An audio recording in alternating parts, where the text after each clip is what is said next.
제가 처음에 개척을 할 때 이제 지하에서 시작을 했어요. 장마철에 예배 드리지 말고 물을 퍼내야 되고, 쥐가 하도 돌아다녀서 열심히 쥐를 잡았더니 한 17마리 잡아내고, 뭐 이것저것 불편하고 어렵고 뭐 쪼들리고 이런 게 이제 되게 많았는데, 근데 그때 희한하게도 제 관심사가 뭐냐, 우리 교회가 성장하고 자리를 잡는 거가 관심사가 아니라 한국교회 전체였어요. 한국교회가 살아야 된다, 깨어나야 된다. 이게 제 유일한 관심사라 계속 그것을 놓고 기도를 해요. 그리고 또 사역도 이제 그쪽에다 맞춰져 있는 거죠. 제가 집회를 꽤 일찍부터 다녔어요.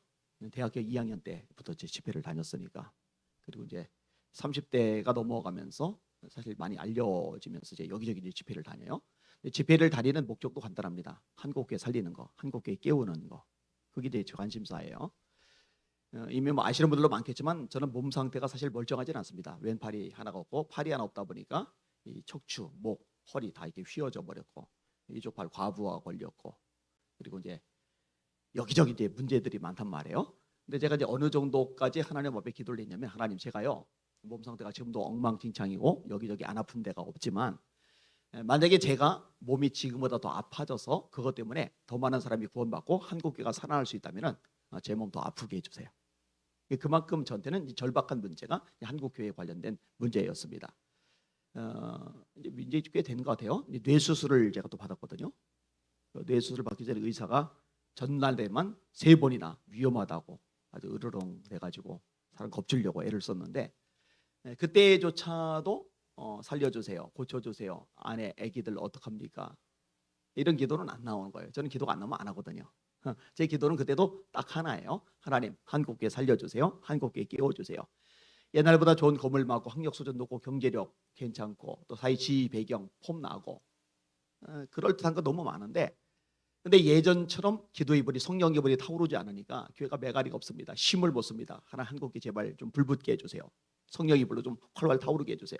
그게 이제 제 유일한 관심사예요. 그 기도를 하는 거예요. 그러면서 집회를 또 계속 다니는 거죠. 뭐 1년 50이죠. 뭐 설날 추석까지 포함해서도 쉬는 날 없이 다니면서 전국 곳곳에 다니면서 말씀을 전하고 불 붙이고 이런 일을 하는 거예요. 근데 이제 이런 일을 오랫동안 하다가 어떤 것들을 알게 되냐면요, 교회들이 부흥하고 성장하고 또 선교하고 또 이렇게 다양한 활동들을 벌쳐나가는 거 중요하지만은, 이 교회들이 뿌리를 내리고 있는 이 나라, 이 대한민국 전체가 허물어지면은 그 위는 교회들도 같이 무너지는구나, 이런 것들에 이제 관심을 가지고 이제 뛰어들게 되었어요. 그러다 보니까 지금은 이제 이것저것 하는 일들이 너무 많아져 가지고 졸지에 뭐 이사장, 뭐 발행인, 뭐 대표, 사무총장 이런 직함들이 36개가 이제 넘어갔는데, 무슨 이제 직함 수집하는 사람처럼 내버렸는데, 그런 거 생각보다 관심은 없어요. 제가 그런 쪽에. 다만 어떻게든 이 나라를 좀 바로 세워야 된다, 여기 이제 제 관심사 있는 겁니다. 지금도 온갖 악법들이 쏟아져 나오고 있어요. 남인순 의원이 건강가정기본법 개정안을 발의를 했어요. 가족이 된다 그러면은 결혼하면 가족 되죠. 그다음에 가족이 된다 그러면은 자식을 낳으면 가족이 되죠. 가족이 된다 그러면은 아이를 입양을 하면 가족이 되잖아요. 그런데 이런 걸 다 깨버리겠다는 거예요. 결혼하지 않아도, 출산하지 않아도 그 남자 둘이 같이 살면은 그것도 가족으로 인정하고 지원하자. 여자 둘이 같이 살면은 그것도 가족으로 인정하고 지원하자. 이런 법안들을 만들어내요. 제가 이 남인선 의원 사무실 앞에서 또 이제 메시지를 전하기도 했었는데, 놀라운 거는 이 더불어민주당 남인순 의원이 교회 권사라는 거죠. 깨웃깨웃한 거예요. 아니 그러면은 담임 목사님이 불러서 그 제대로 책망을 하거나 아니면 말을 안 들으면 제명이라도 해야죠. 징계라도 내려야죠. 성경에서 말씀하고 있는 가족의 개념을 다 박살을 내고 있는데 그걸 권사로 그냥 내버려두냐고요. 이거는 정말 심각한 문제입니다. 또 더불어민주당 이상민 의원이 지금 법안을 또 내죠. 평등 차별금지법 내놨잖아요. 이게 이제 우리가 관심을 가지고 있는 이쪽 분야잖아요. 우리 교인들도 가가지고 국회 앞에서 이제 피켓 시위를 해요. 우리 부목사님도 최 목사님도 가서 이제 또 피켓 시위를 해요. 열심히 하고 있어요. 제가 잘한다고 격려를 해주고 있는데, 뭐 이거는 이제 좀 이따 또 자세히 설명을 할 거고요. 주민자치기본법이 또 발의가 됐죠. 이 주민자치기본법이 뭐예요? 지역마다 주민총회를 만들겠다는 거예요. 그다음에 지역마다 주민자치위원회를 만들겠다는 거예요. 이 주민자치위원회가 얼마나 막강한 힘을 가지고 있냐면요. 법안 내용을 읽어보니까 중앙부처 정부 공무원들 호출하면 와야 돼요. 뭐 구청이든 시청이든 자치장 단체 그 공무원들 호출하면 와야 돼요. 보고하라면 보고해야 돼요. 심지어는 지역 주민들에서 정보 내놔라 그러면 정보까지도 내줘야 돼요. 아니 자기들이 뭔데? 국정원이라도 돼요? 그거 내줘야 돼요. 게다가 어떤 문제가 또 있냐면요. 이 지방자치단체가 가지고 있는 부동산이나 어떤 대지 같은 것들 있잖아요. 그거 우리 좀 쓰겠다 그러면 거의 우선권을 줘야 돼요. 또 전체 활동비 내지는 부분 활동비를 정부에서 또는 지자체에서 돈을 다 대줄 수 있도록 의무 규정하는 거예요. 근데 어떤 문제가 더 있냐면요. 이 지역의 주민자치위원회가 이렇게 막강한 권한을 가져요. 그러면 이 자치위원회가 결정이 되면요. 이 지역의 공무원들 쩔쩔쩔쩔 매는 거예요. 그런데 이 지역에 어떤 회사가 있다. 이 회사가 그 지역에 있을 경우에 그 회사원들이 그 지역에 살지 않고 그 회사만 다닐 뿐이지만 그 지역에 있는 회사라는 이유로 주민자치위원이 될 수가 있어요. 그 다음에 그 지역에 학교가 있는데 학교 교사들이 그 지역에 살지 않고 다른 지역에 살지만 그 지역에 있는 학교의 교사를 있으면 그 지역의 주민자치위원이 될 수가 있어요. 그러면 이제 어떤 문제가 생기느냐? 자, 회사들 속에 민노총이 있죠. 이 민노총 사람들이 주민자치위원회 장악하고도 남습니다. 전교조 사람들이 이 주민자치위원회 장악을 하고도 남습니다. 여러분 보통 일반 교사들은요. 가뜩이나 피곤하고 바쁘고 할 일이 많은데 일 끝나면 집에 가서 볼일 봐야지 또 무슨 지역 자치 주민자치위원회에 들어가서 뭐 활동할 생각을 하겠어요? 그런데 전교조는 해요. 그런데 민노총은 해요. 그걸.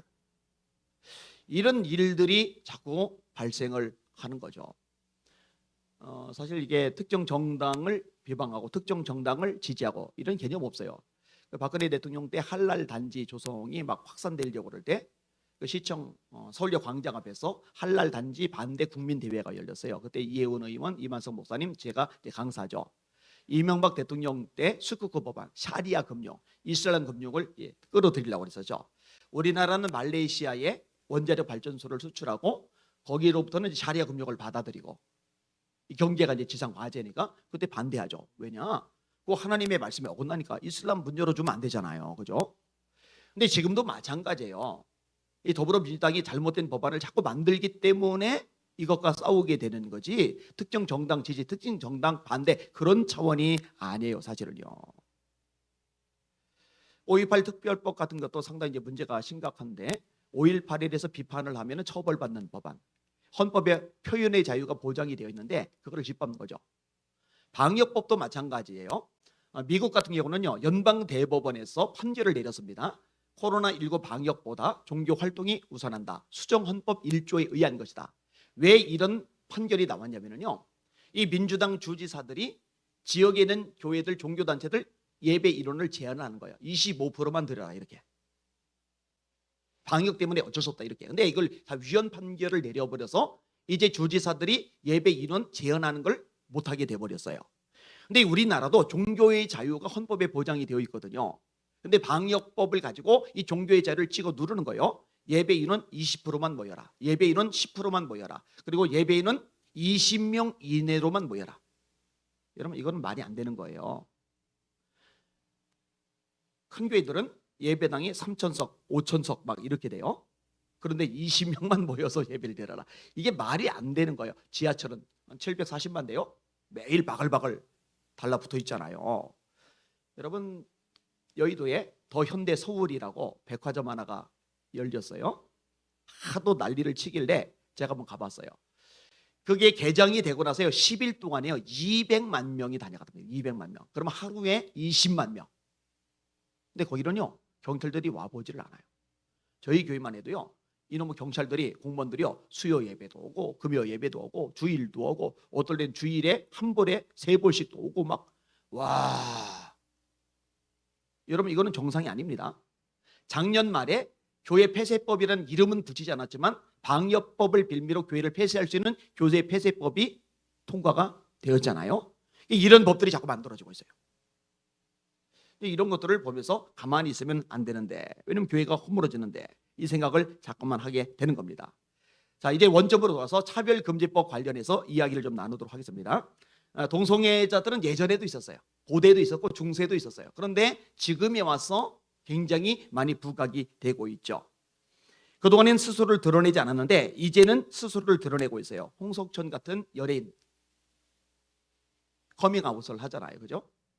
그리고 참 끔찍한 얘기도 했죠. 본인 입으로 중학교 고등학교 시절에 성관계를 맺은 남자들이 300명이 넘는다고. 이것 때문에 난리가 한번 났었던 적이 있어요. 이게 연예인들이 커밍아웃을 해요. 이화 여자대학교 같은 데서 동성애 축제를 했죠. 그다음에 서울, 그다음에 부산, 이제는 대구 포함해서 대도시 지역마다 퀴어 축제가 계속적으로 열려지고 있죠. 그리고 여론을 활용을 해요. 다양한 이 문화 매체를 통해서 이 동성애를 긍정적으로 이렇게 심어주는 일들을 해나가요. 이게 점점 확산이 되어가고 있는 거예요. 2007년도에 우리나라에서 최초로 법무부가 앞장을 서서 차별금지법 발의를 했어요. 근데 국민들이 놓치고 있는 분야가 있는데요. 법무부가 앞장을 선 것 같죠. 그런데 이 법무부가 앞장을 선 게 아니라 실제로 이 법무부가 앞장을 서도록 뒤에서 조종한 국가기관이 있는데 그게 국가인권위원회입니다. 근데 국민들이요, 교육부는 알아요. 국방부는 알아요. 문화체육관광부는 알아요. 법무부는 알아요. 그런데 정작 막강한 권력 집단인 국가인권위원회, 인권위에 대해서는 생각보다 몰라요. 이 인권위원회가요, 동성애 단체들이 동성애 영화 만들 때 그 자금을 대줬던 거 여러분 모르죠? 동성애 관련된 시민단체들 자금 대주는 거 여러분 모르죠? 이 국가인권위원회가 언론 보도 준칙을 만들어서 언론들이 동성애와 에이즈의 관련성 연결해서 기사 보내는 거 다 금지시켜놓은 거 모르죠? 여러분 언론에서 동성애, 에이즈 상관관계 이거 제대로 못 다룹니다. 원래 이 질병관리본부의 자료에 의하면은 사실은 이 동성애와 에이즈하고 이 연결성이 되게 많거든요. 이런 것을 국민들이 아예 듣도 보도 못하게 다 차단을 시켜놨어요. 이게 인권위원회가 하는 짓입니다. 거기다가 아니라 힘이 막강하다고 그랬잖아요. 법무부 장관과 차관, 문화체육관광부 장관과 차관, 국방부 장관과 차관, 교육부 장관과 차관, 그 다음에 직원들 이렇게 되잖아요. 인권위원회는요, 인권위원회 위원장과 위원들 10명, 총 11명으로 구성이 되어져 있죠. 근데 인권위원장은 장관급이고 인권위원들은 각각 한 명이 차관급입니다. 근데 생각을 해봐요. 차관급이 10명이다. 그러면 얼마나 권력이 막강하겠어요. 그러니까 국방부도 쩔쩔쩔쩔 매요. 법무부도 쩔쩔쩔쩔 매요. 교육부도 쩔쩔쩔쩔 매요. 이렇게 무지막지하게 막강한 권력을 가지고 있는데 이거를 국민들이 모른다는 거. 참 문제가 심각한 거죠. 여러분 문재인 대통령이 이 인권위원회를 헌법기관으로 만들려다가 좌절이 됐죠. 그때도 제가 기겁을 했는데 이 인권위원회가 헌법기관이 돼버리면요, 이 권한이 지금도 막강해서 법무부, 국방부 쩔쩔쩔쩔 매는데 더 막강한 권위를 가지게 되는 거예요. 당연히 막아야만 하죠. 자, 다시 원점 돌아서 이 인권위원회가 법무부에게 압력을 넣고 이 법무부가 거기에 압력에 굴복을 해가지고 차별금지법 발의를 했어요. 우리나라 최초 발의한 해가 2007년도입니다. 이때 한국 교계가 인식을 전혀 못했어요. 지금은 동성애 단체들이 많아요. 또 이름난 강사들도 꽤 있어요. 그런데 2007년도만 해도요, 무지했어요. 이때 다행히 앞장섰던 분이 에스더 기독동본부의 이용희 교수님 같은 분이고, 그리고 그때 만들었던 시민단체가 밝은 인터넷이라는 본부예요. 밝은 인터넷이라는 단체예요. 그때 제가 공동대표로 같이 합류를 했어요.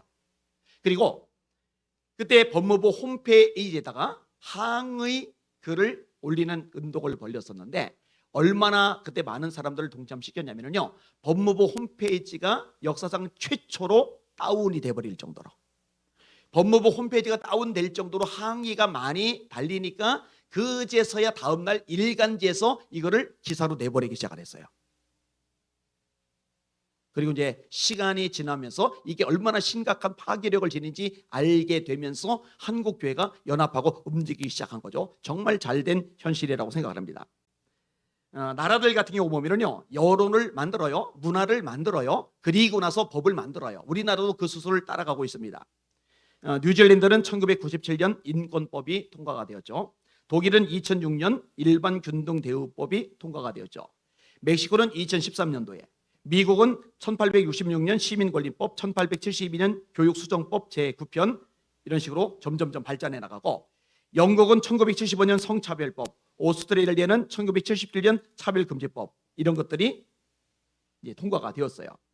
이 차별금지법이 통과가 되면은 그걸로 끝나지를 않아요. 그 다음에 나가는 수순이 뭐냐면요, 이 동성 결혼을 합법화시키는 데까지 나갑니다. 공식적으로 남자끼리 여자끼리 이게 가족이 되도록, 부부가 되도록 인정해주는 법안까지 나가는 거예요. 현재 동성결혼 허용한 국가들이 있죠. 2001년도 네덜란드가 동성결혼 합법화했어요. 2003년도에는 벨기에, 2005년도에 스페인, 캐나다가, 2006년도에 남아프리카 공화국이, 2009년도에 노르웨이, 스웨덴이, 2010년도에 포르투갈, 아이슬란드, 아르헨티나가, 2012년도에 덴마크, 잉글랜드가, 2013년도 브라질, 프랑스, 우루과이, 뉴질랜드가, 2014년도 스코틀랜드가, 2015년도 룩셈부르크, 아일랜드, 멕시코, 미국 같은 나라가. 이 중에 뉴질랜드는 제가 인상 깊어서 얘기를 좀 끄집어낼 필요가 있을 것 같은데요. 제가 뉴질랜드에 가서 집회를 인도했거든요. 주일에는 오클랜드 순복국에서 말씀을 전하고, 평일에는 세미나를 진행을 해요.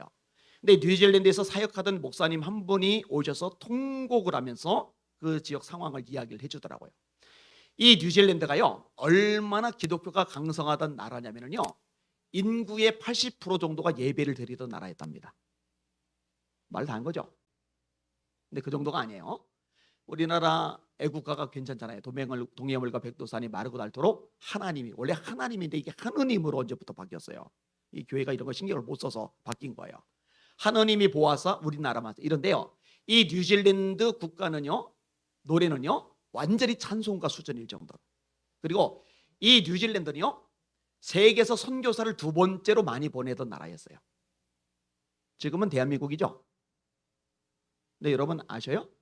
이 뉴질랜드가 동성애 합법화가 되죠. 동성결혼 합법화죠. 이렇게 되면서 교회들이 초토화가 되는 거예요. 교회가 초토화가 되면서 제가 그때 뉴질랜드 방문했을 때, 그때 그럼 예배 출석률이 예전에는 80%까지 갔었는데 지금은 몇 프로 정도냐 물어봤더니 5%. 선교는 못하죠. 교회가 무너졌는데 선교를 무슨 수로 합니까? 교회는 다 엉망진창이 돼버렸어요. 여러분, 이게 현실입니다. 그러니까 아까도 제가 말씀드렸잖아요. 교회들이 부흥하고 성장하고 살아나는 거 너무너무 중요하지만, 이 교회가 뿌리를 내리고 있는 나라 전체가 허물어져 버리면, 이 불법으로 무너져 버리면 그 위에는 교회들 그냥 같이 허물어져 버린다고요. 여러분, 집을 아무리 잘 져도 토대 자체가 무너지면 위에 잘 지어진 집 의미가 없어져 버리거든요. 이게 저에게 굉장한 충격을 주었고, 그리고 이 충격 때문에 제가 더 열정적으로 더 깊이 뛰어드는 계기를 얻게 되었거든요. 아, 이거 안 되겠구나. 이거 큰일 나겠구나. 이거 정말 위험한 일이구나. 이런 생각을 할 수밖에 없었던 겁니다. 교인들이 헷갈려요. 심지어 목사님들도 헷갈려요. 차별 금지, 아니 차별을 금지하자는데 그거 좋은 의도 아니냐. 보니까요, 이 악한 세력들이요, 용어 선점을 굉장히 잘해요. 좋은 단어는 다 갖다 써요. 차별을 금지하자, 이거는 괜찮아 보이잖아요. 근데 그런 차원이 아닙니다. 차별을 금지하는 차원이 아니라 사실은 이 교회를 입막음하는, 제대로 가르치지 못하게 하는, 성경의 원리를 전달하지 못하게 만드는 이 올무 역할을 하는 거예요. 근데 이거를 잘 모르는 거예요. 요 예들은 아마 들으신 적들이 있을 겁니다. 오리건주에서 베이커리를 운영하던 클라인 부부가 2013년도에 동성애 커플로부터 동성 결혼식 케이크 제작을 의뢰를 받았습니다. 그런데 이 부부는 예수님을 믿는 부부예요. 우리는 동성 결혼을 축하해 줄 수가 없습니다. 이거는 하나님의 창조 질서에 어긋납니다. 하나님의 말씀에 어긋납니다. 여러분, 얼마든지 양심껏 이렇게 거절할 수가 있는 거잖아요. 그런데 문제는 차별금지법이 통과가 되고 난 다음에는 이런 것들이 문제가 생긴다는 거예요. 이게 큰 어려움으로 작용을 한다는 거예요. 결국요, 이 클라인 부부는요, 소송을 나갑니다. 차별금지법 위반으로 벌금형을 선고받는데 벌금 액수가 얼마냐? 13만 5천 달러. 이러면 문 닫는 거죠. 벌금 외에 배상도 해야 됩니다. 이 배상은 더 무서워요. 동성애자들 2명이잖아요. 한 명에게는 75만 달러. 75만 달러면 얼마요? 70만, 700만, 7천만, 7억, 한 8억 정도 넘어가죠. 한 명에게는 75만 달러, 다른 한 명에게는 60만 달러. 그럼 이거 65억 돼요? 6억 5천 정도 돼요? 7억 가까이 돼요? 이러면 이제 망하는 거죠, 이게. 이런 개념들을 몰라요. 이게. 킴 데이비스가 기독교인인데 법원 서기예요. 법원 서기.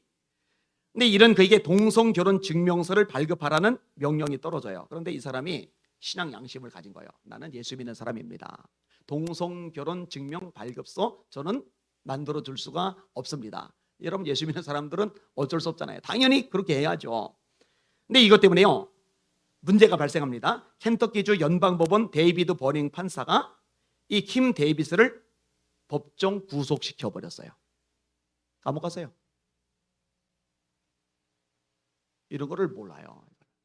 너무 단순하게 너무 쉽게 생각해요. 미국 아이다호주 호들린시에서 히칭포스 체프를 목회하는 도널드 넴 목사님하고 그 사모님 이블린 넴 목사님, 이 두 분에게 동성 결혼식 주례 요청이 들어왔어요. 여러분, 이 목사님 보고 동성결혼 주례 해달라고 하면 하겠습니까? 저보고 동성결혼 주례 해달라고 하면 하겠습니까? 안 하죠. 당연히 거절하죠. 그런데 우리나라는 거절해도 돼요. 아직까지는 괜찮아요. 그런데 차별금지법이 통과된 나라에서는 이거를 거절하면 안 돼요. 그 법을 어기는 거예요. 범법자, 죄인이 돼버리는 거예요. 결국 거절을 합니다. 대가가 뭐냐? 180일간 징역살인, 그 다음에 1,000달러의 벌금. 연방법원에 항소해서 승소로 벌금을 면했는데 이후에 연방대법원이 동성애법을 또 통과시켜 버렸죠. 자, 또 얘기해 볼게요. 맥도날드라는 사람이 그 당시에 47세인데 17살 소년에게 개간죄를 범하도록 유인했다. 이 혐의로 버지니아 법원에서 유죄 판결을 받았어요.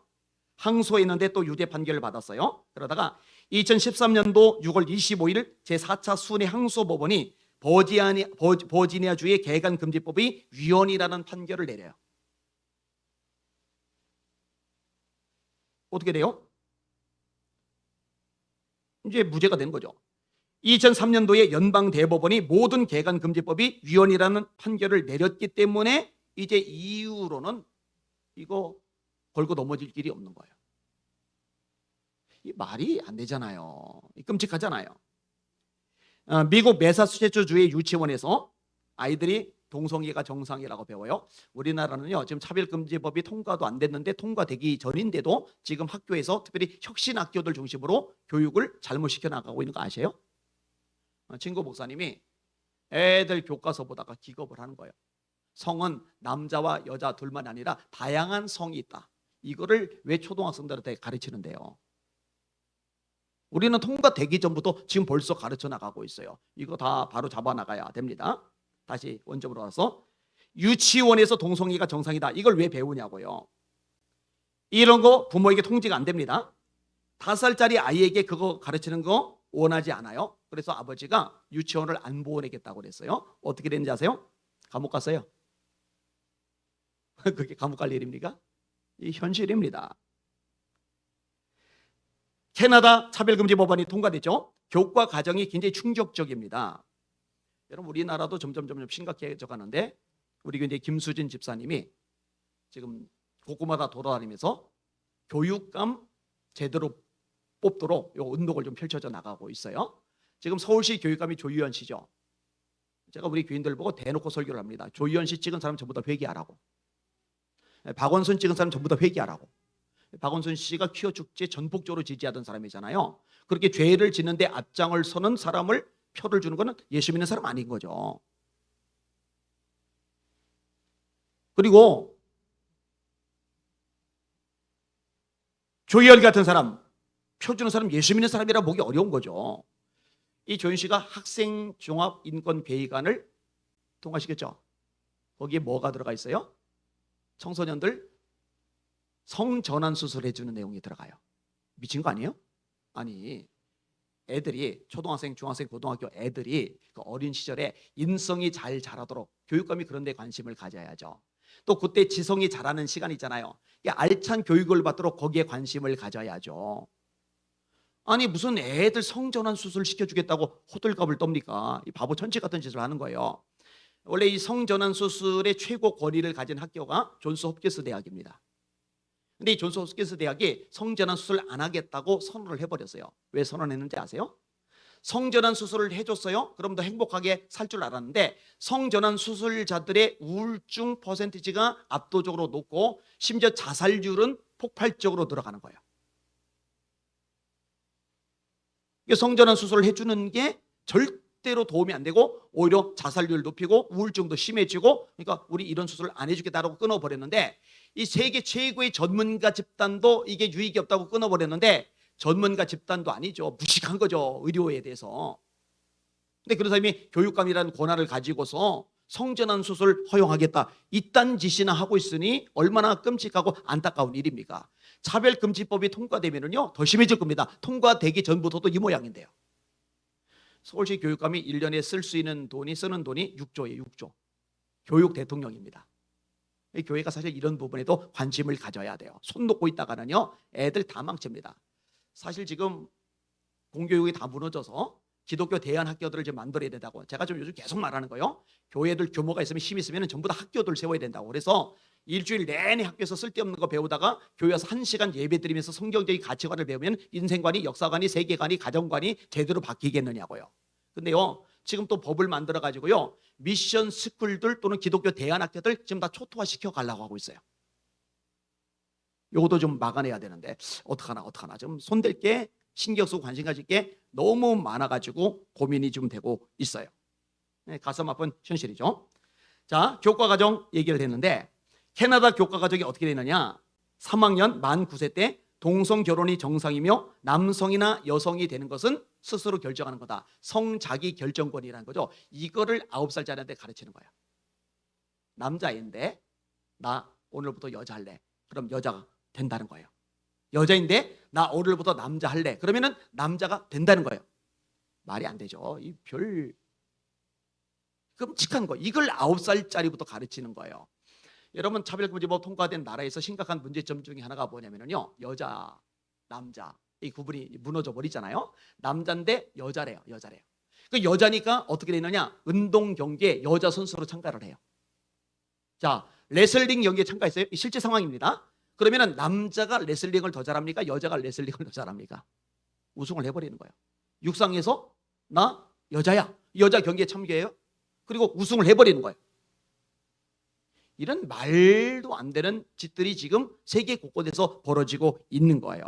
이걸 좀 봐야 돼요. 교인들 좀 알아야 돼요. 성 자기결정권 아니에요. 내가 결정하는 거 아닙니다. 이 성은 하나님이 결정하시는 겁니다. 너는 남자다. 너는 여자다. 이렇게 하나님이 결정을 하시는 거예요. 트랜스젠더가 된 것은 유전적인 요인이다. 이게 9살 때 배우는 거고요. 12살 때는 자의행위를 학습시켜요. 이걸 왜 가르치는지 모르겠어요. 미친 거예요 이거는요. 7학년 만 14세 때는 학문 성교와 국왕 성교를 가르쳐요. 그거 왜 가르치는데요? 그걸 왜 가르치는데요? 여러분 이러기 좀 민망하지만 자료를 이미 많이 돌죠. 남자들 학문은 성기가 아니기 때문에 그걸로 관계를 맺게 되면요 이게 엉망진창이 돼요. 망가져요. 관략근이 다 부서져요. 그러면 어떻게 되느냐? 변실금, 변이 그냥 흘러나오는 거예요. 계속. 그러니까 이 동성애자들이 기저귀를 차고 다녀요. 그래서 성인용 기저귀가 이 차별금지법 통과된 날에서 많이 팔려나가고 있어요. 그거 안 하면은 흘러나리니까. 근데 이런 것들에 대해서는 또 언론이 입을 닫잖아요. 방송에서 안 내보내잖아요. 그러면서 동성애가 마치 아름다운 것인 양 미화시키는 그런 것들만 많이 나오잖아요. 근데 무슨 애들한테 학문 성교 어떻게 하는지를 왜 가르치고 국왕 성교 어떻게 하는지 왜 가르치고 그걸 왜 가르치는데요? 정신 나간 거예요. 미친 거예요. 오레곤주에서는요, 미국에서 첫 번째로 15세 이상의 아이에게 부모 허락 없이 성전환 수술할 수 있는 법을 만듭니다. 15세 이상, 16, 17, 18, 19 미성년자잖아요. 그런데 아버지 어머니 허락 없이 나 이번에 남자인데 이제 여자로 살고 싶어. 여자로 성전환 수술할래. 나 여자인데 이제 남자로 살고 싶어. 성전환 수술할래. 그러면은요, 주에서 돈을 대줘서 부모님 몰래 살짝 수술할 수 있도록 해주는 법안이 통과가 된 거죠. 말이 안 되죠. 뭐 이런 것들은 점점 심각하게 생겨날 겁니다. 그냥 놔두면 안 될 일입니다. 제가 아까 뉴질랜드 이야기를 끄집어 냈는데요. 저기 맨 뒤에 계시는 분은 지금 영상을 들으시는 겁니까? 아니면 스마트폰 딴 걸 좀 보시는 겁니까? 제가 계속 쳐다봤는데 제가 상당히 민감해요. 스마트폰 보시려면 나가서 따로 들으시고 보시고, 아니면 여기 계시려면 저를 보시고 집중을 해주시고, 그건 예의고 기본 매너이거든요. 그렇게 해주세요. 저희 교회 같았으면 지금 제가 불호령 났을 겁니다. 난리가 났을 겁니다. 장로님이고 뭐고 없어요. 그거는 기본이에요. 기본 잘 지키셔야 돼요. 저한테 집중을 해주셔요. 영상 나가는데 이런 거 나가는 것도 손해입니다. 꾹꾹 잡는데 너무 오래 지속해서 제가 이걸 끄집어낸 겁니다. 자, 성경에 아주 중요한 개념을 하나 얘기할게요. 뭐냐면은 하나님이 거룩하시다는 거죠. 우시야 왕이 죽던 해에 이사야가 성전에 들어가 기도를 해요. 영안이 열려요. 하나님의 보좌가 보여요. 그룹들이 날아다닙니다. 날개가 6개예요. 세 쌍. 두 날개로는 얼굴 가리고 두 날개는 발을 가리고 둘만 가지고 날아다니는데 찬양하는 소리가 이겁니다. 거룩하다 거룩하다 거룩하다 만군의 여호와여, 그 영광이 온 땅에 충만하도다. 계시록 4장에 보니까 네 생물이 나와요. 하나는 사자의 얼굴, 하나는 소의 얼굴, 하나는 독수리 얼굴, 하나는 사람의 얼굴. 아니 회개망측하게 어떻게 독수리 얼굴, 사자 얼굴 이런 게 나오나? 그거 만물의 대표급 되는 존재들을 상징적으로 보여주는 거죠. 사자는 맹수의 대표, 소는 가축의 대표, 독수리는 조류의 대표, 사람은 모든 만물의 대표. 모든 세계의 피조물들을 대표하는 존재들이 나오는데 그들이 하는 일이 뭐냐? 하나님을 찬양하는 거예요. 뭐라고 찬양하냐? 거룩하다 거룩하다 거룩하다 그 전능하시니요, 전에도 계셨고 이제도 계시고 장차 오실리. 거룩 3번 이사야 6장, 거룩 3번 계시록 4장. 여러분 주기도문에 보면 하늘에 계신 우리 아버지요, 이름이 거룩히 여김을 받으시오며. 에스겔서에 보면은 너희가 이방 가운데서 더럽힌 나의 거룩한 이름을 아꼈다. 하나님은 거룩하시다. 이거 성경의 핵심적인 개념이에요. 자, 이 거룩하신 하나님이 당신의 백성들에게 요구하는 게 있어요. 그게 뭐냐? 거룩입니다. 성경이 이 부분을 아주 굉장히 많이 강조해요. 하나님, 나를 향한 하나님의 뜻이 뭡니까? 제가 교인들 보고 설교할 때 그거 기도하지 말라고 그래요. 이미 알려주신 하나님의 뜻 먼저 순종하라고 그래요. 자, 제일 유명한 건 항상 기뻐하라, 쉬지 말고 기도하라, 범사에 감사하라, 이것이 그리스도 예수 안에서 너희를 향하신 하나님의 뜻이니라. 기뻐하며 사는 거, 감사하며 사는 거, 쉬지 않고 기도하며 사는 거, 하나님의 뜻, 이거 먼저 순종하고. 근데 이거에 관심 없으면서 하나님 나를 향한 당신의 뜻을 알기 원합니다. 이거는 모순이 있는 거예요. 데살로니가서 4장 4절에 이렇게 말씀합니다. 하나님의 뜻은 이것이니 너희의 거룩함이라. 그러니까 우리가 구원받아서 천국 백성이 된 것은 신앙의 종점이 아니고 꼴이 아니고 출발이에요. 어디를 향해서 나가느냐? 거룩을 향해서 나가는 거예요. 이것을 성화라고 그러죠. 성화. 데살로니가서 4장 7절, 하나님이 너희를 부르심은 부정하게 하심이 아니요 거룩하게 하심이니 그러므로 이를 저버리는 자는 사람을 저버림이 아니요 너에게 그의 성령을 주신 하나님을 저버림이니라. 베드로서 1장 15절, 오직 너희를 부르신 거룩한 자처럼 너희도 모든 행실에 거룩한 자가 되라. 기록하였으되 내가 거룩하니 너희도 거룩할지어다 하셨느니라. 고린도서 3장 16절, 너희는 너희가 하나님의 성전인 것과 하나님의 성령이 너희 안에 거하시는 것을 알지 못하느냐? 누구든지 하나님의 성전을 더럽히면 하나님이 그 사람을 멸하시리라. 하나님의 성전은 거룩하니 너희도 그러하니라. 이 성경의 말씀이잖아요. 큰 집에 금그릇, 은그릇뿐만 아니라 나무그릇, 질그릇도 있는데 하나님이 쓰시는 그릇은 깨끗한 그릇, 거룩하게 하라고 말씀하고 있잖아요. 여러분, 이 거룩은요, 교회가 하나님의 도우심을 받는 핵심 키워드입니다. 이 거룩은요, 이 나라가 하나님의 축복을 받는 핵심 키워드입니다. 할렐루야. 이거 목숨 걸고 지켜나가야 돼요. 여러분, 우리가 성경을 잘 알잖아요. 여리고라는 거대한 성을 무너뜨릴 방법이 없잖아요. 여러분 출애굽해서 40년 광야를 떠돈 이스라엘 백성들이 성을 무너뜨릴 도구가 있습니까? 여러분 성을 무너뜨리려면 문을 때려 보셔야 되잖아요. 그러면 거대한 통나무를 깎아서, 옛날에, 지금은 이제 미사일로 쏘지만 거대한 통나무를 깎아서 끈 매달아서 이렇게 쿵쿵쿵 물을 이렇게 때리잖아요. 아니면은 옆에 토성을 쌓아서 다리를 연결해서 침략해 들어가든지, 아니면 밑에서 돌을 쏘거나 활을 쏘든지. 그런데 활 없죠. 석궁 없죠. 토성 쌓을 도구 없죠. 거대한 통나무 깎아 만들 도구 없죠. 하나님이 방법을 말씀하잖아요. 하루에 한 바퀴 돌아라. 이거 참 엄청난 얘기예요. 아니 위에서, 성 위에서 돌 집어 던지면 어떡하라고요? 머리 깨지잖아요. 거기서 활 쏘면 어떡하라고요? 몸이 꼬치구이 되잖아요. 끓는 기름 끼얹으면 어떡하라고요? 튀겨지잖아요. 근데 돌래는 거예요. 하나님 뭐라 하세요? 입 다물고 돌아. 입 안 다물게 하면은 툴툴 거릴 테니까. 그래서 6일 동안 매일 한 바퀴씩 돌고 마지막 7일째 7바퀴를 돌라고 하세요.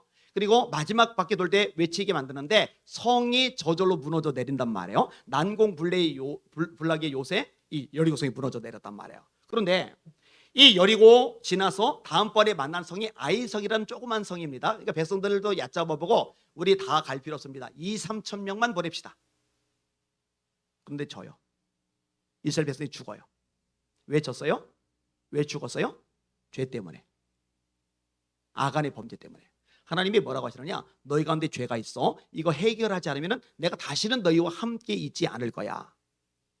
이사야 59장에 보니까 여호와의 손이 잘려와서 구원하지 못하심이 아니요 귀가 둔하여 듣지 못하심이 아니라 너희 죄가 너희와 하나님 사이를 갈라놓았고 그 죄악이 그 얼굴을 가리워서 너희로 듣지 못하시게 하미니. 시편 66편이죠. 내가 내 마음에 죄악을 품으면 주께서 듣지 않으시리라. 여러분 이스라엘 역사를 보세요. 나라가 군사력이 막강해서 보호가 되는 게 아니었어요.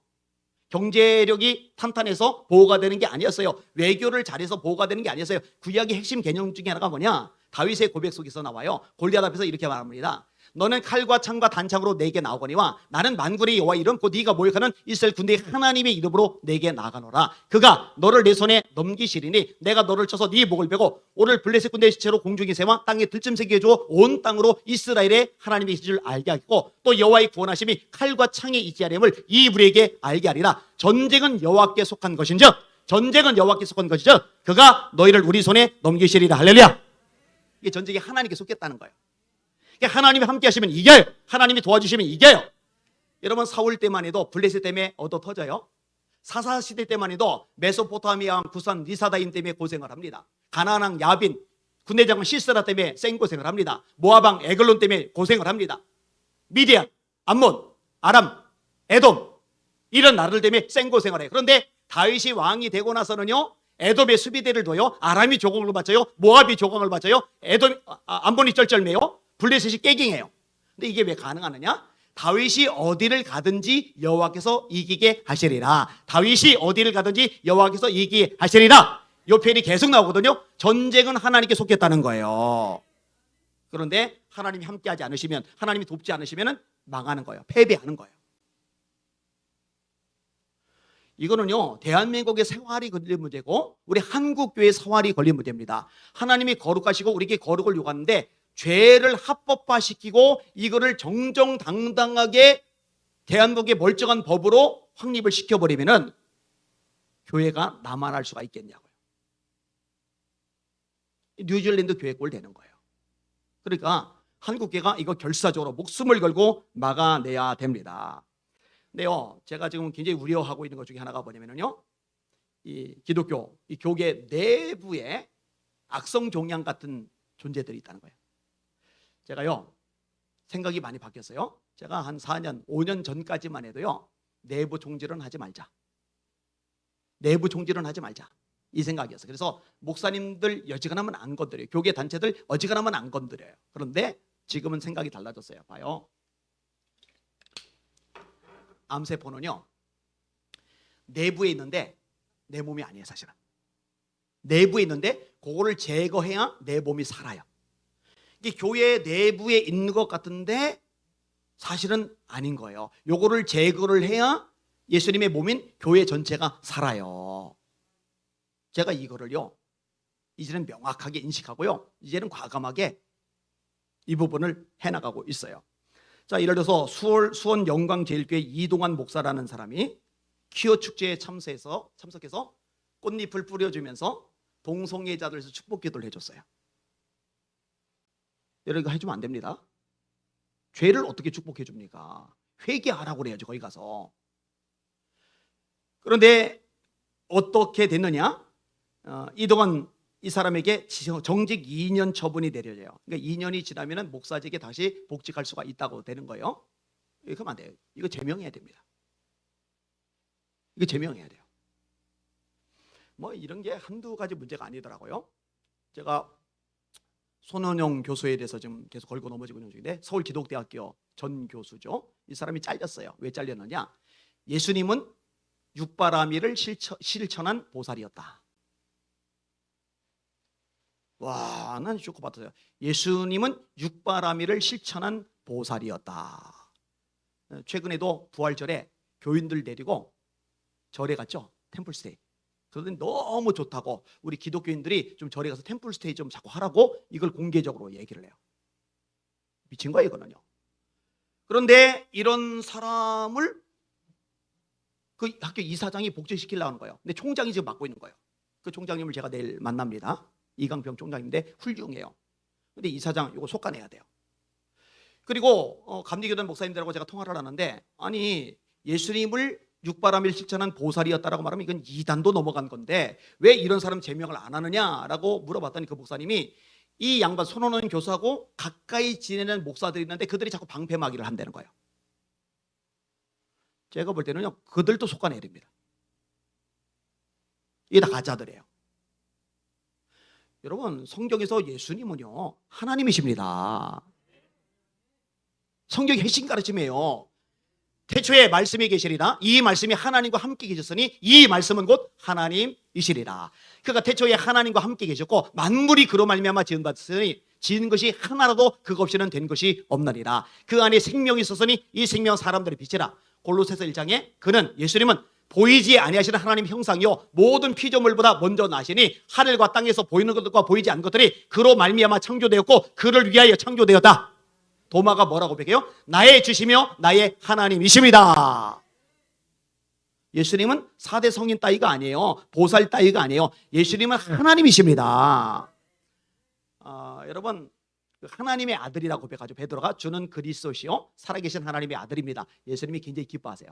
바요나 시모나 복이 있도다. 이것을 알게 하니는 혈육이 아니요 하늘에 계신 내 아버지시리라. 내가 이 반석에 교회를 세우리니 음부의 권세가 이기지 못하리라. 내가 너에게 천국 열쇠를 주노니 네가 땅에서 매면은 하늘에서 매일 것이고 네가 땅에서 풀면은 하늘에서 풀리리라. 천국 열쇠를 줘요. 예수님이 누군지를 알았어요. 그리스도예요. 하나님의 아들이에요. 근데 예수님이 하나님의 아들이라고 말하는 거는요, 예수님을 하나님이라고 말하는 것하고 똑같은 개념이에요. 소의 새끼는 송아지, 송아지는 소입니다. 말의 새끼는 망아지, 망아지는 말입니다. 개의 새끼는 강아지, 강아지는 개입니다. 사람의 자식은 사람이에요. 하나님의 아들이라는 말은 하나님이라는 고백하고 똑같아요. 요한복음에 보면 7가지 표적이 나옵니다. 요한복음 2장에 물을 포도주로 만드시는 사건 나오죠. 요한복음 4장에 왕의 신하의 아들이 멀리 떨어져 있는데 치료해 주세요. 요한복음 5장에 베데스다 연못가에 38년 된 중풍병자를 예수님이 일으키세요. 요한복음 6장에 떡 5개와 물고기 2마리로 5,000명을 먹이고 장정만 5,000명을 먹이고 12광주리가 남게 하세요. 요한복음 9장에 날 때부터 소경된 자의 눈을 뜨게 하세요. 6장에 하나 더 파다를 잠잠케 하시죠. 그다음에 요한복음 11장에 죽은 지 나흘 돼서 썩어 냄새나는 나사로를 살리셔요. 이 표적이라는 말은 뭐냐? 목적을 가진 기적. 목적을 가진 기적. 어떤 목적을 가졌느냐? 예수님이 하나님의 아들이심을 믿고 구원받게 하려는 목적을 가진 기적. 그래서 요한복음의 7표적, 7가지 표적이라고 얘기하는 거예요. 그래서 요한복음 20장 31절에 보면은 요한복음을 기록한 목적이 명확해요. 오직 이것을 기록함은 너희로 예수께서 하나님의 아들 그리스도이심을 믿게 하려 하며 너희로 믿고 그 이름을 힘입어 영생을 얻게 하려는 것이라. 예수님은 하나님이십니다. 그런데 예수님을 보살이다, 육바라밀 실천했다, 이런 인간을 왜 내버려 두냐고요. 이것도 종양이고 편드는 인간들도 종양이에요. 저 이제는 이거 다 말할 거예요. 다 드러낼 거예요. 이제는 가만히 있을 때가 아니에요. 내부에서부터 무너지게 생겼거든요. 하나님의 심판이 임하게 생겼거든요. 이거 어떻게 내버려 두냐고요. 임보라 같은 여자, 기장족이죠. 하나님이 인간에게 다양한 성 정체성을 심어줬다 이렇게 가르쳐요. 이거 왜 안 쫓아내죠? 아니요, 성경은 명확합니다. 창세기 1장 26절이죠. 우리가 우리의 모양과 형상대로 사람을 만들 때 남자와 여자를 만들고 그로 바다의 고기와 공중의 새와 땅이 움직이는 모든 생물을 다스리게 하시고 하나님이 자기의 모양대로 사람을 창조하시되 남자와 여자를 창조하시고 그들에게 복을 주시며 이르시되 생육하고 번성하여 땅에 충만하라 땅을 정복하라 바다의 고기와 공중의 새와 땅이 움직이는 모든 생물을 다스리라 하시리라. 남자와 여자, 그제서야 비로소 생육과 번성이 가능하죠. 남자와 남자 결합해서 애가 나옵니까? 여자와 여자가 결합해서 애가 나옵니까? 아니요. 하나님의 창조 질서는 남자와 여자. 남자가 부모를 떠나 여자와 연합하여 둘이 한 몸을 이룰지로다. 창세기 2장이죠. 남자와 여자. 남자끼리 안 되는 거예요. 여자끼리 안 되는 거예요. 그리고 다양한 성 정체성을 하나님이 주셨다. 목사 입에서 어찌 그딴 소리가 나와요? 끔찍한 거죠. 정말 끔찍한 거죠. 퀴어 축제 때 적극적으로 가담하는 여자가 이 임보라죠. 이단입니다. 사이베입니다. 저기요, 이보다 더 심각한 문제가 있는데 제가 요즘 이 부분도 굉장히 목소리를 많이 높여요. 근데 정말 감사한 게 제가 이게 꽤 오래됐어요. WCC, NCK 이거 배교 집단이다. 이거 한국교회에서 퇴출시켜야 된다. 처음에는요 벽을 보고 말하는 것 같았어요. 제가 이것 때문에 공격을 얼마나 받고 욕을 얼마나 많이 얻어먹었는지 몰라요. 저랑 가장 친하게 지내던 친구하고도 결별이 됐어요. 그런데 요즘에는 이제 교인들이 인식들이 굉장히 많이 생겼어요. 얼마나 다행인지 몰라요. 2002년도 캐나다 성공의 뉴 웨스트민스터 교구는 레즈비언과 게이 등 동성애자들의 결혼에 대한 축복을 합법화하기로 결의를 합니다. 아까 내부 악성 종양이라고 그랬죠. 이거 캐나다 성공에서 2002년도에 그렇게 한 거예요. 그 짓을 한 거예요. 동성애자들 간의 결혼을 축복할 거냐 말 거냐 투표를 했는데 찬성이 215표, 반대가 129표. 그래서 통과가 돼요. 이게 이제 캐나다 성공의 문제가 아니라 세계 성공의 차원으로 불이 번져나갑니다. 2007년도에 탄자니아에서 세계 성공의 지도자 회의가 열려요. 근데 성공의 지도자들, 목회자들이 모여서 뭐를 회의하느냐? 중심 주제가 뭐냐? 동성애 문제예요. 아니 그거 왜 회의를 해요? 간단해요. 성경에서 죄라고 했으면 죄다. 그럼 끝나는 거지. 이거는 토론할 문제가 아니에요. 그렇죠? 이거는 논쟁을 벌일 문제가 아니에요. 성경에서 말씀한 건 그걸로 끝이 나는 거죠.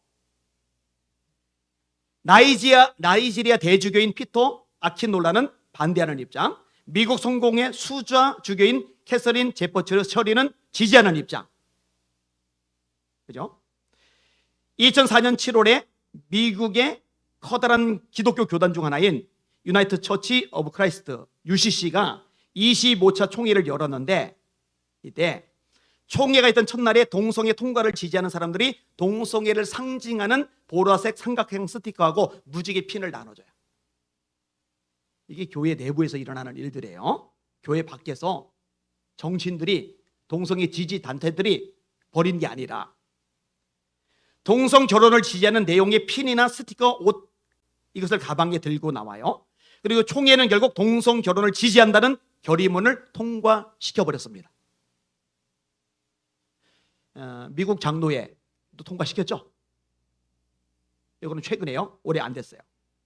한국 기독교 교회 협의회도 마찬가지예요. WCC도 역시 마찬가지입니다.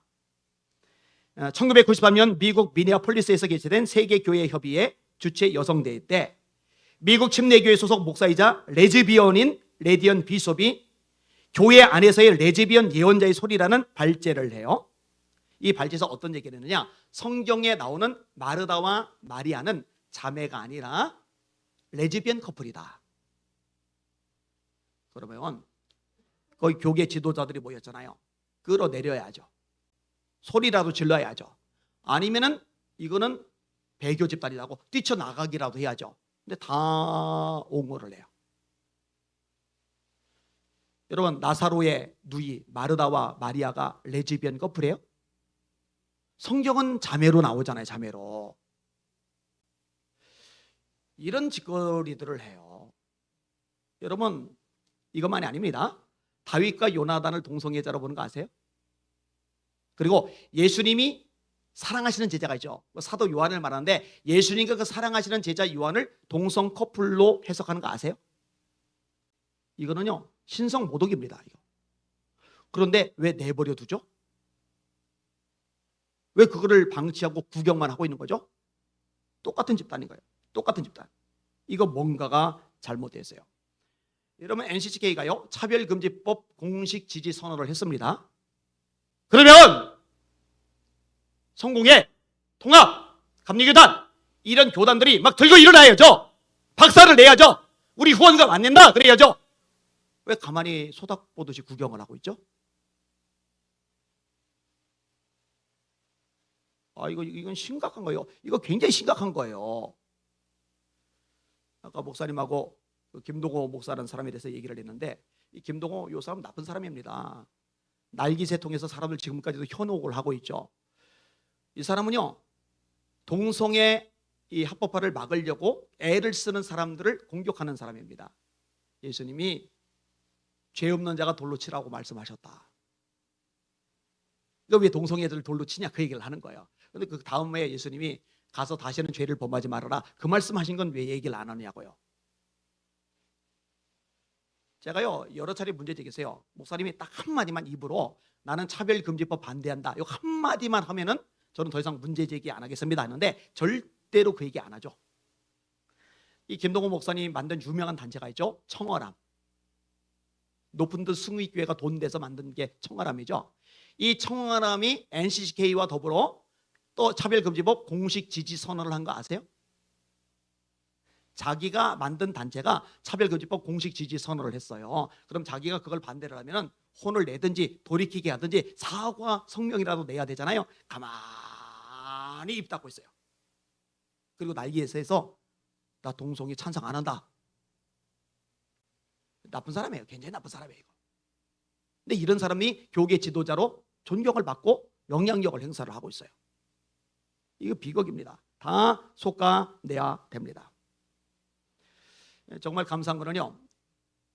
이제 요 모임 마치고 오후 2시에 인천의 이제 기쁨의 교회에서 제가 또 이제 메시지를 전할 거예요. WCC 반대 집회가 열려요.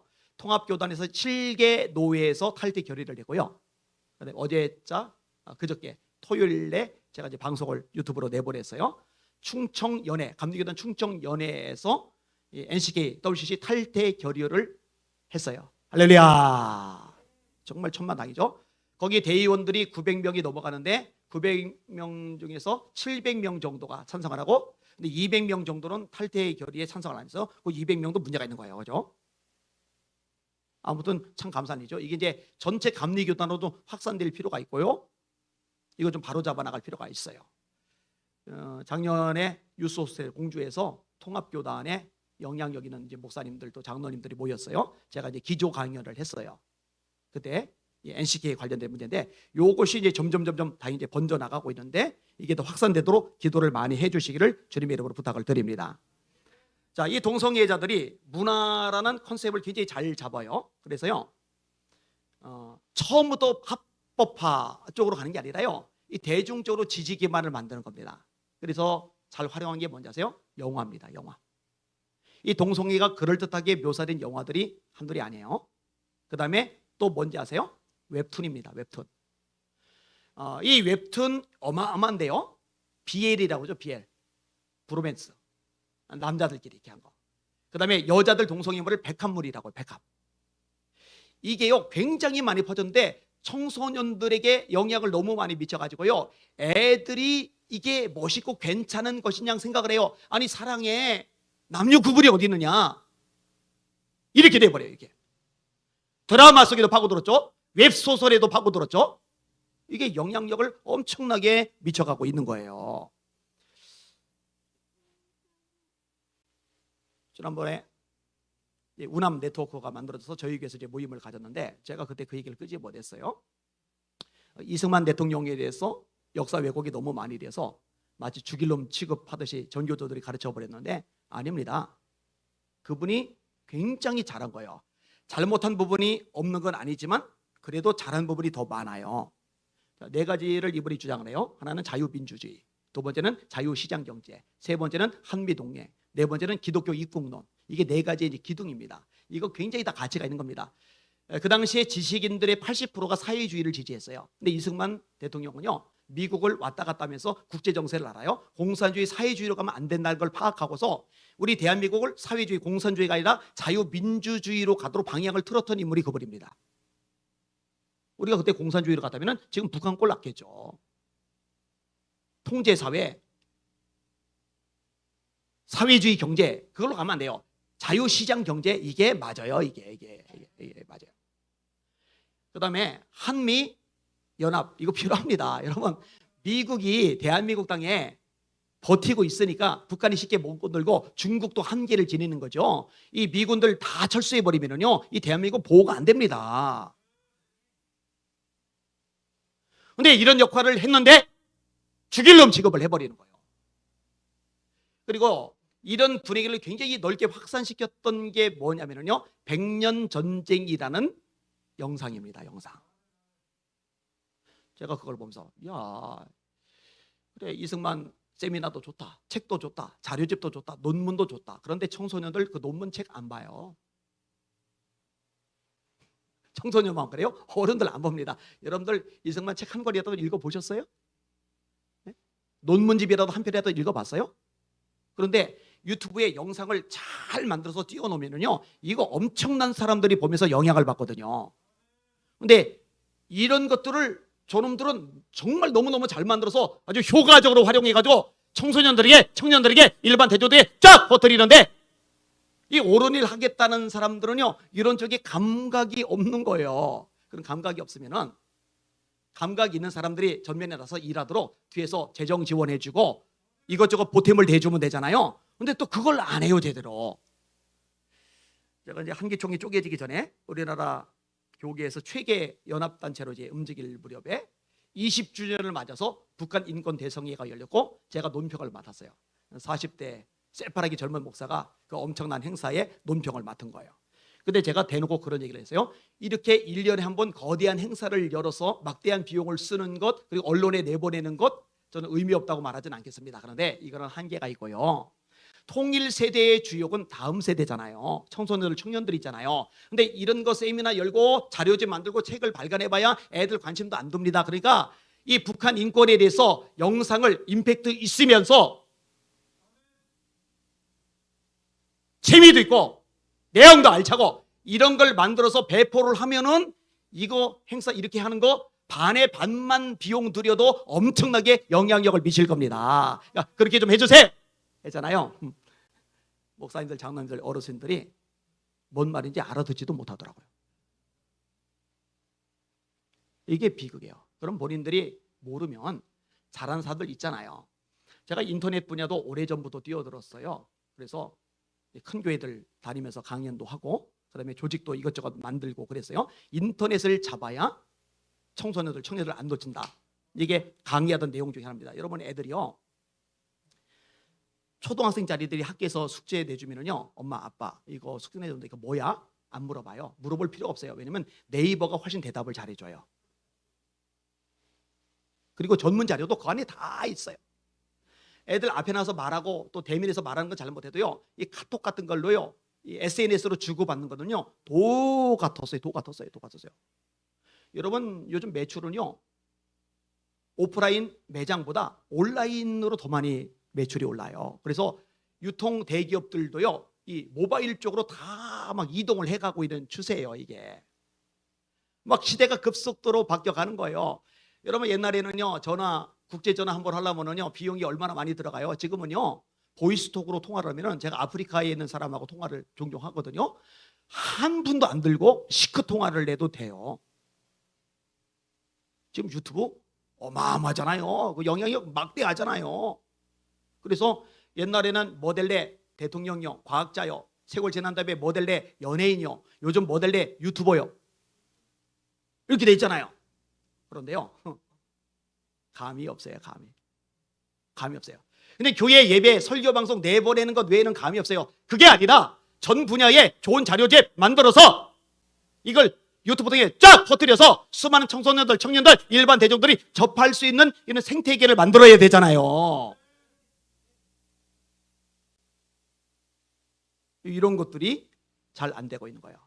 그러니까 막아야 돼요. 차별금지법 반드시 막아야 돼요. 그런데 한 표를 행사하는 청소년들 잠시 후면 이제 표를 행사하는 자격을 가지게 되고, 청년들은 이미 이제 가지고 있고, 근데 이런 사람들이 통성에 멋있는데, 아름다운데, 매력적인데, 이거 괜찮은 건데, 그 사랑이잖아, 차별하면 안 되잖아, 이런 식으로 각인이 돼 버리면은요, 이 국회의원들이 엉뚱한 법안 만들어도 우리는 막을 길이 없어져요. 그런데 우리도 똑같이 전략적으로 이런 좋은 영상들을 만들어서, 아, 이게 굉장히 시급하구나, 이게 그대로 살게, 동성애로 살게 해주는 게 사랑이 아니라, 그게 인권이 아니라 그들을 거기서 빠져나오게 해주는 게 사랑이고, 그들이 빠져나와서 살게 만드는 게 진짜 인권을 존중해 주는 거구나, 이런 것들을 확산을 시켜줄 필요가 있다는 거죠. 또 제가 보니까 차별금지법 관련해서 행사들 많고, 세미나 많고, 기도회가 많은데, 이번처럼 미디어, 영상 제작을 위한 기도회가 열린 거는 제가 좀 생전 처음 봤거든요. 근데 솔직히 반가웠어요. 이거 굉장히 중요한 전략이 될 겁니다. 그러니까 이것을 위해서 기도하셨는데, 하나님, 목사님들이 또 교회에서 영향을 가지고 결정 가진 장로님들이 그냥 구태연에게 옛날 생각, 옛날 고집에만 이렇게 묶여있지 말게 하시고, 지금 세대가 세상이 얼마나 급속도로 바뀌어가고 뭐가 지금 강력한 영향력을 미치는 매체와 도구가 되는지 좀 분별하고 인식하게 하셔서, 이런 쪽에 사람도 키워나가고 이미 키워진 사람에게 재정 지원도 하고, 그리고 조직화도 좀 시켜줘가지고 마음껏 사역을 펼쳐나가서 이 젊은 세대가 잘못된 것에 오염되지 않도록 하는 일에 힘을 쓰도록 역사하여 주시옵소서. 이 중요한 기도 제목이 될 줄 믿습니다. 시간 초과해서 해도 된다고 그랬는데 제가 시간을 잘 지킵니다. 기도하고 마무리하도록 하겠습니다. 자, 그대로 한번 손을 한번 드시고 합심하여 기도할 텐데, 하나님 아버지, 한국교회 깨워 주시옵소서. 살려 주시옵소서. WC, LCK 퇴출시키게 하여 주시옵소서. 차별금지법 막아내게 하여 주시옵소서. 요 제목만 가지고 먼저 한번 주여 세 번 부르고 합심하여 기도합시다. 기도합니다. 주여, 주여, 주여. 하나님 아버지 감사합니다. 찬양과 존귀와 영광과 경배 받으시길 바랍니다. 하나님 거룩하신 하나님이십니다. 하나님 죄를 미워하십니다. 죄가 범람할 때 하나님은 손을 놓으실 수밖에 없습니다. 함께 하실 수가 없습니다. 축복하실 수가 없습니다. 우리 하나님이 도와주지 아니하시면 무너져 버립니다. 바뀌어 버립니다. 그게 구약을 통해서 배울 수 있는 진리입니다. 하나님 함께하지 않으니 얻어 터질 뿐입니다. 나라가 키울 뿐입니다. 신앙 공동체가 힘들어질 뿐입니다. 말씀 아래 바로 설 때, 진리 아래 머물 때, 거룩을 추구할 때 하나님이 도와주시고 역사하시고 승리하게 하시고 놀라운 일을 거두게 하십니다. 하나님 한국교회가 거룩해야 되겠나이다. 한국교회가 거룩해야 되겠나이다. 온갖 불의 죄악 벗어버리게 하여 주시옵소서. 음란한 것 끊어버리게 하여 주시옵소서. 하나님 왜 죄와 연합을 합니까? 왜 죄와 동행을 합니까? 그래서는 안 됩니다. 절대로 안 됩니다. 이거 버리게 하여 주시옵소서. 하나님 아버지요, 대한민국의 위기가 오고 한국의 어려움이 닥치고 죄도 분명히 근거하고 있습니다. 하나님 차별금지법 아버지 이것을 막아내는 감정성은 좋지만 이 차별금지법에 정부가 힘을 실어주는 WCG, LCK 내버려 둬도 하나님 잘못입니다. 회개합니다. 용서하여 주시기 바랍니다. 정신 차리게 하시고 밝게 보게 하시고 깨닫게 하시고 올바른 영향력을 발휘하는 우리 한국교회도 역사하시고 은혜 베풀어 주시고 축복하여 주시옵소서. 함께 하시고 다스리시고 은혜 베풀어 주시옵소서. 시즌 1 때 영상들을 만들었다고 그래요. 한 1억 7천 가까이 들었다고 아까 제가 들었던 것 같은데 엄청난 액수죠. 그런데 사실은 한국교회가 마음먹고 움직이면은 그거 아무것도 아닙니다. 엉뚱한 곳에 쓰는 거 일부만 옮겨도 얼마든지 활용하고도 남습니다. 시즌이 또 다양한 것들 만들고 이제 배포하고 해나가야 되는데, 하나님 이 중요한 작업, 이 중요한 사역에 한국교회가 관심 갖고 뛰어들게 하여 주시옵소서. 한국의 성도들이, 목회자들이 이를 위해 기도하게 하여 주시옵소서. 우리 주여 세 번 부르갑시마 기도합시다. 기도합니다. 주여, 주여, 주여. 하나님 아버지 우리에게 말씀하셨습니다. 너희 중에 누구든지 지혜가 부족하거든 모든 사람에게 후히 주시고 의지치 않은 하나님께 구하라. 그리하면 주시리라. 하나님 지혜가 필요합니다. 전략적인 사고가 필요합니다. 전략적인 행동이 필요합니다. 그래도 아버지 싸우는 것 필요하지만 때로 피켓 들고 싸워야 됩니다. 때로 목소리를 내야 됩니다. 때로 전화를 해야 됩니다. 아버지 때로 합심하여 기도해야 됩니다. 아버지 때로 입법 활동에 뛰어들고 관심을 기울여야 됩니다. 그런데 이런 것 못지않게 중요한 것이 있는데 바로 전략적으로 좋은 영상들을 많이 만들어내는 겁니다. 유튜브 같은 이런 다양한 매체를 통해서 젊은 세대들에게 제대로 심어주는 것입니다. 주여 이 중에서 돌이키게 하시니 감사합니다. 뛰어들게 하시니 감사합니다. 관심 갖게 하시니 감사합니다. 원신하게 하시니 감사합니다. 한국교회 목사님들이 우리 장로님들이 성도들이 이 본에 관심 갖게 하시고 재정을 지원하게 하시고 구원하게 하시고 기도하게 하시고 함께 마음을 모을 수 있도록 은혜 베풀어 주시기 바랍니다. 아버지께 앞서가며 일하는 일꾼들이 있어 얼마나 감사한지 모릅니다. 주님 축복하여 주시옵소서. 때로 힘들 겁니다. 마음이 상할 겁니다. 지치기도 할 겁니다. 그때마다 주님 새 주여서 아버지 감당하게 구원하지 않도록 역사하시고 은혜 베풀어 주시옵소서. 주님만 바라보고 의지하며 장담하며 나가게 하여 주시옵소서. 감사합니다. 찬양합니다. 영광 받아 주시옵소서. 하나님 아버지, 한국교회 살려 주시옵소서. 아멘. 깨워 주시옵소서. 아멘. 성령의 불로 타오르게 하여 주시옵소서. 아멘. 끊을 것 버릴 것 다 처리하게 하여 주시옵소서. 아멘. 특별히 하나님, 교계 안에서 이 차별금지법을 지지하는 악성 종양들이 있는데 이거 다 뿌리 뽑게 하여 주시옵소서. 그리고 연합해서 이 일에 전력을 다해서 막아내게 하여 주시옵소서. 아멘. 영상이 너무 중요한 영향력을 미치는 시대를 우리가 살아가고 있는데 이 중요성을 인식하도록 지혜를 허락하여 주시옵소서. 아멘. 한마음이 되게 하시고 힘을 모으게 하셔서 효과적인 전략으로 잘 활용하는 한국교회 되게 하여 주시옵소서. 아멘. 이에 앞장선 주의 종들 지치지 않게 하시고 낙심하지 않게 하시고 용기와 힘을 더하여 주시옵소서. 예수님 이름으로 간절히 기도합나이다. 아멘. 아멘. 아멘. 이렇게 생각을 해요. 깜깜하잖아요. 너무너무 깜깜한데 깜깜한 것 때문에 주눅 들고 절망하는 게 아니라 깜깜하니까 내가 교회가 빛을 발해야 되겠구나. 오히려 사명감에 불타올라야 되는 거잖아요. 그죠?